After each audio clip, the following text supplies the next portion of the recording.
وزير الثقافة الأستاذ الدكتور محمد صابر عرب، إلى الدكتور محمد أبو الخير، إلى الأستاذ هشام الصنباطي، إلى الأستاذ ماهر سليم، كل الحب والتقدير لهذا الشرف الذي توجتموني به رئيسا شرفيا لمهرجان آفاق مسرحية في دورته الثانية وشعاره نلتقي لنرتقي.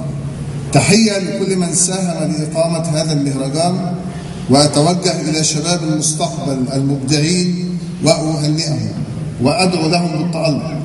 ولولا الظروف الخاصة التي أجبرتني للتواجد خارج مصر لعلاج زوجتي لكنت وسطكم فخورا بهذا الحراك الفني في وقت نعلم جميعا الصعوبات التي تواجه الوطن، ولكني أقول لكم إن الإمساك بذيل الفيل لن يمنعه من التقدم، كما إن الإمساك بذيل الفرس لن يمنعه من التمرد.